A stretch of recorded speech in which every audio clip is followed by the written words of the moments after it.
Jangan lupa subscribe YouTube channel Metro TV News dan jangan lupa nyalakan notifikasinya.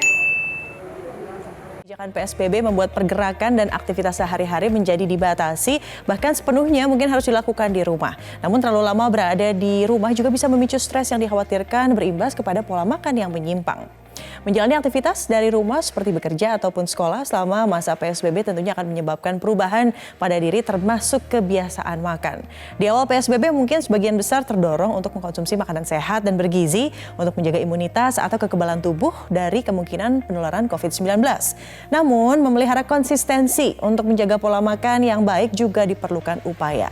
Lamanya waktu beraktivitas di rumah tidak jarang memunculkan rasa bosan atau bahkan stres yang dikhawatirkan berimbas pada konsumsi makanan yang tidak sehat.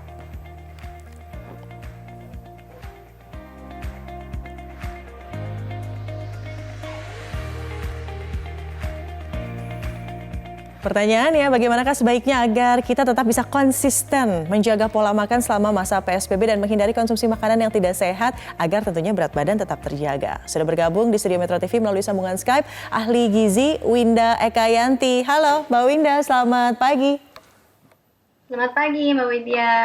Mbak Winda, pengakuan dosa deh, naik 4 kilo nih memang. Kebanyakan PSBB ini sepertinya tidak bisa dihindari ya, sebuah keniscayaan. Gimana nih caranya untuk konsisten? Betul seperti tadi di awal dikatakan, kita awal kan parno ya COVID-19 harus banyak makanan bergizi. Tapi habis itu lama-lama lupa, enak nih kayaknya fast food, terus keterusan. Gimana nih caranya untuk ngingetin konsistensi kita? Ya betul sekali, terutama makanan bergizi dan pola makan sehat itu sangat penting saat masa pandemi ini ya. Kita butuh nutrisi yang bermacam-macam, vitamin serta mineral. Jangan lupa untuk selalu minum air putih setidaknya 2 liter per hari untuk orang dewasa. Nah, ada beberapa tips yang mau saya sharingkan supaya kita bisa menerapkan pola makan sehat ini lebih baik. Yang pertama, ketika kita belanja bahan makanan, kita bisa berbelanja setengah dari bahan makanan yang bisa di frozen, misalnya daging maupun sayuran. Sayuran yang bisa di frozen itu seperti brokoli, buncis maupun wortel. Lalu kurangi membeli makanan-makanan yang instan, terutama dengan bumbu-bumbu instan, karena biasanya sodium atau garamnya itu tinggi. Kedua, ketika kita memasak ya, nah setiap kali Anda memasak, usahakan selalu menambahkan sayuran ke dalam setiap masakan Anda. Anda juga bisa masak dalam jumlah lebih banyak. Lalu sisanya bisa disimpan dalam kotak-kotak kecil dalam bentuk porsian dan bisa di freezer atau bisa di kulkas sehingga lebih mudah untuk menyiapkan makanan nantinya. Kemudian apabila Anda memilih untuk pesan makanan dari luar atau take away, selalu pilih makanan dengan basis protein dulu dan usahakan yang lebih rendah karbohidratnya. Jangan lupa di menu orderan Anda ini kita tambahkan menu sayuran atau Anda bisa juga menyiapkan sayurannya sendiri dari rumah, direbus maupun dikukus. Selain itu, untuk pilihan menu daging-dagingan, usahakan pilih yang tanpa lemak. Dan jenis masakannya itu adalah masakan yang kurang krim atau kurang santannya ataupun kurang sausnya, misalnya saus kacang gitu.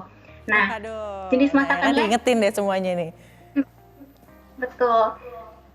Makanan-makanan yang terbaik itu sebetulnya yang jenisnya dikukus atau di steam, direbus maupun di sup. Kita kebanyakan sukanya yang digoreng crispy, digoreng tepung, deep fried.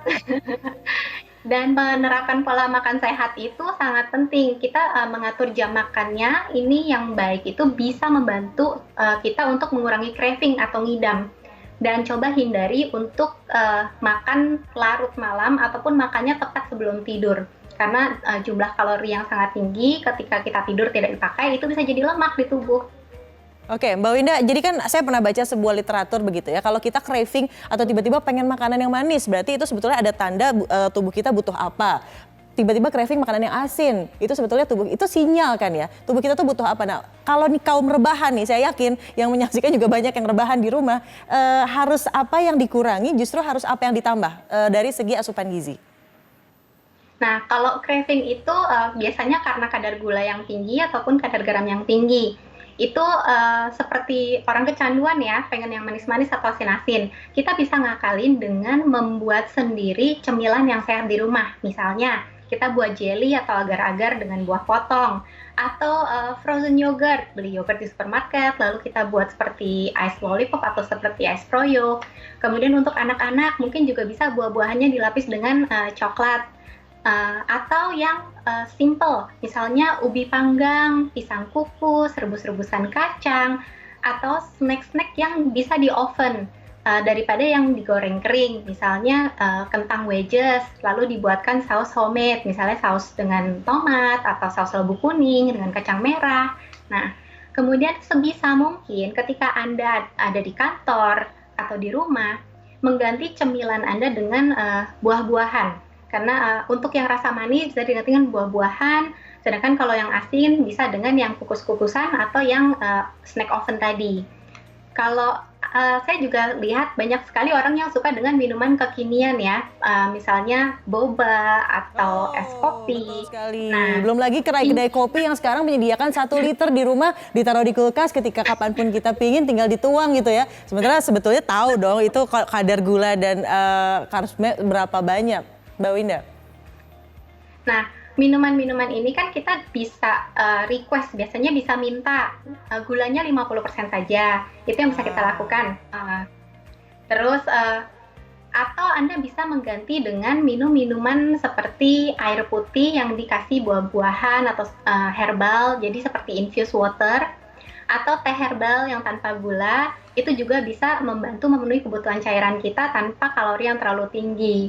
Kalau memang sebetulnya kalorinya dikurangi, carbsnya dikurangi gitu ya. Nah sekarang Mbak Winda aku pengen tanya deh, kita semua banyak saya yakin yang sudah terlanjur jatuh cinta sama makanan goreng-gorengan. Apalagi ada anak-anak gitu, kita gorengin nuggets dan lain sebagainya. Orang tuanya ikut-ikutan. Untuk shifting nih, pelan-pelan pindah. Yang tadi kan dikatakan bahwa sebetulnya gorengan tuh nggak terlalu baik, dipanggang saja lebih baik ataupun dikukus. Tapi susah, anak-anak ketika dikasih makan, itu mereka gerakan tutup mulut. Gimana coba caranya? Tipsnya untuk ngasih tahu bahwa makanan ini bergizi tapi tanpa harus memaksakan ke anak-anak. Kita bisa menerapkan pola makan yang positif. Yang pertama sih orang tua jadi role model dulu ya, menjadi contoh yang baik buat anak-anak.